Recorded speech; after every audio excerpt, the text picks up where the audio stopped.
राधे राधे। श्री हरिदास लड्डू गोपाल की भक्ति में आप लोगों का स्वागत है।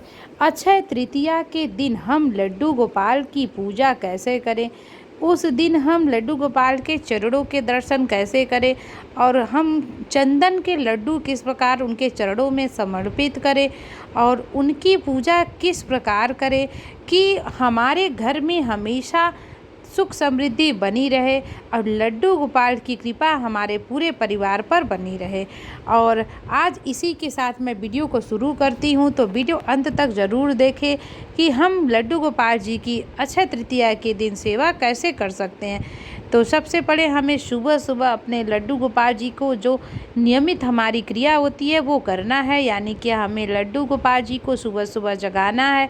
जगाने के बाद हम उनको पानी पिलाएंगे, क्योंकि हम भी जब सुबह उठते हैं तो हमें भी प्यास लगती है, तो हमें भी लड्डू गोपाल जी जैसे हमको चाहिए होता है वैसे लड्डू गोपाल जी को भी सुबह सुबह पानी चाहिए होता है। उसके बाद हमें कान्हा जी को स्नान कराना है और आज अक्षय तृतीया है तो आज के दिन हम कान्हा जी को दूध दही पंचामृत से भी स्नान कराएंगे। तो आप देख सकते हैं कि आज कान्हा जी हमारे पुष्पों से स्नान कर रहे हैं। जैसा कि गर्मियों का मौसम है तो आज हमें लड्डू कान्हा जी को पुष्पों से स्नान कराना है। और स्नान कराने के बाद हमें क्या करना है, कान्हा जी को दूध से स्नान करना है, पंचामृत से स्नान कराना है, क्योंकि आज के दिन कहते हैं कि अक्षय तृतीया के दिन जो भी व्यक्ति लड्डू गोपाल जी की सेवा करता है, माँ लक्ष्मी जी की सेवा करता है, उसके घर में कभी भी पैसे की तंगी नहीं आती है, यानी कि उसके घर में हमेशा सुख और समृद्धि बनी रहती है। बहुत से लोग हैं जो बहुत पैसों को लेकर परेशान रहते हैं, तो आज वो भी मैं बताऊंगी ऐसा कौन सा उपाय करें। तो देखिए कान्हा जी ने स्नान कर लिया है और कितने खुश दिखाई दे रहे हैं। अक्षय तृतीया जो है बैसाख मास के शुक्ल पक्ष की तृतीया तिथि को मनाई जाती है। इसी दिन भगवान परशुराम जी का जन्म हुआ था, इसी दिन नर नारायण का जन्म हुआ था और इसी दिन ही सतयुग और द्वापर त्रेता युग का भी आरंभ हुआ था। इसी वजह से अक्षय तृतीया का बहुत बड़ा महत्व है। तो देखिए अब हमारे छोटे लल्ला जी भी तैयार हैं स्नान कराने के लिए, तो हमें अपने कान्हा जी को इस प्रकार से आज पंचामृत से, दूध से, दही से स्नान जरूर कराना है। आज के दिन ही बांके बिहारी के मंदिर में उनके चरणों के दर्शन होते हैं। आज के दिन लोग सोना चांदी भगवान बांके बिहारी जी को समर्पित करते हैं, उनके पैरों में पायल समर्पित करते हैं। और आज के दिन ही हम लड्डू गोपाल जी के चरणों में जो है वो चंदन, यानी चंदन का जो लड्डू हम बनाते हैं वो उसको हम समर्पित करते हैं। तो देखिए चंदन किस प्रकार लगाए। अब स्नान कराने के बाद हम क्या करेंगे, अपने कान्हा जी को अक्षय तृतीया के दिन चंदन लगाएंगे। बहुत ही सरल विधि मैं आपको बता रही हूँ कान्हा जी की सेवा करने की।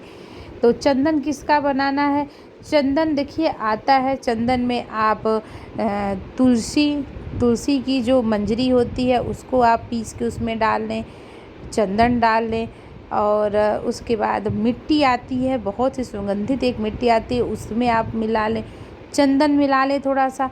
उसके बाद उसका हमें लेप बना लेना है, मिला के लेप बना लेंगे और उसी लेप से एकदम जो पूरा अच्छे से ऑर्गेनिक आता है चंदन वही आप यूज करें। केमिकल युक्त कान्हा जी के शरीर में हम नहीं लगाएंगे क्योंकि उनका कलर छूट सकता है। तो देखिए इस तरीके से हमें आज के दिन अपने कान्हा जी को पूरे शरीर में चंदन का लेप लगाना है। आप देख सकते हैं किस प्रकार लगा रहे हैं। और हमें उसके बाद हमें एक गोला सा लड्डू भी बनाना है चंदन का। तो देखिए ऐसे कि हमें पूरे शरीर में अपने कान्हा जी को चंदन लगा देना है, एक ही हिस्सा में लगा देना है। और आज के दिन कहते हैं जो भी व्यक्ति कान्हा जी की सेवा करता है उसके घर में हमेशा सुख समृद्धि का निवास रहता है, उसका घर हमेशा वैभव संपत्ति से भरा रहता है। कहते हैं कि जो भक्त कान्हा जी की सेवा सच्ची मन से, सच्ची लगन से करता है उसके घर को कान्हा जी कभी भी छोड़कर नहीं जाते हैं, यानी कान्हा जी हमेशा उसके घर में विराजमान रहते हैं।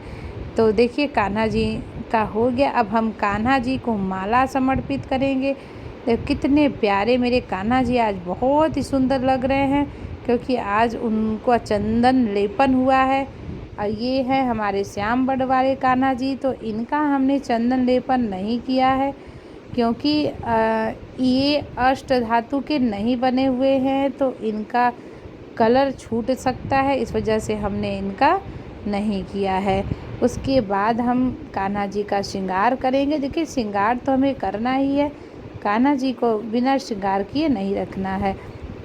और आज कान्हा जी को हम वस्त्र नहीं पहनाएंगे, क्योंकि आज हमने उनका चंदन लेपन किया है। अब शाम को हम जब स्नान कराएंगे तो फिर इनका हम फिर से इनको श्रृंगार कर देंगे। तो इस तरीके से हमें पगड़ी भी लगा देनी है कान्हा जी की। अब देखिए अब हमारे पारी है छोटे कान्हा जी की। अब इनका भी हम चंदन लेपन करेंगे। इस प्रकार हम इनको भी चंदनों से लेप करेंगे और चंदनों से इनको अच्छे से इनका भी कलर करेंगे। भगवान कहते हैं सच्ची भावना से, सच्ची भक्ति से जो भी भगवान की पूजा करता है, भगवान कहीं न कहीं आपके ऊपर प्रसन्न ज़रूर होते हैं। मन हमेशा मेरा दुखी रहता है, मन हमेशा परेशान रहता है बहुत सी चीज़ों को लेकर, लेकिन यदि हम भगवान के पास में हैं, कान्हा जी के शरण में हैं, तो कान्हा जी हमारे मन के भाव को समझते हैं और हमारी इच्छा को पूर्ण करने में वो मदद करते हैं। अब हम कोई कर्म ही नहीं करेंगे तो हमारी इच्छा कैसे पूर्ण होगी? कर्म तो करना पड़ेगा। दुनिया में हर इंसान को कर्म करना पड़ता है। तो देखिए चंदन लेपन हो गया। अब कान्हा जी की हम आरती करेंगे। उसके बाद उनको आप दूध पिला सकते हैं, दही का भोग, पंचामृत का, मिश्री का, ड्राई फ्रूट्स का, फल का भोग, मिठाई का भोग आप लगा सकते हैं। यदि आपके घर में नॉनवेज और लहसुन प्याज नहीं बनता है तो आप उसका भोग लगा सकते हैं। और यदि आपके घर में नॉनवेज बनता है तो आप कान्हा जी को भोजन का भोग बिल्कुल ना लगाएं। तो देखिए आज बहुत ही सुंदर प्यारे मेरे लाला जी लग रहे हैं, एकदम सुंदर से लग रहे हैं, क्योंकि आज कान्हा जी का सुंदर सा श्रृंगार हुआ है। और हमारे प्यारे लाला जी बहुत ही प्यारे लग रहे हैं।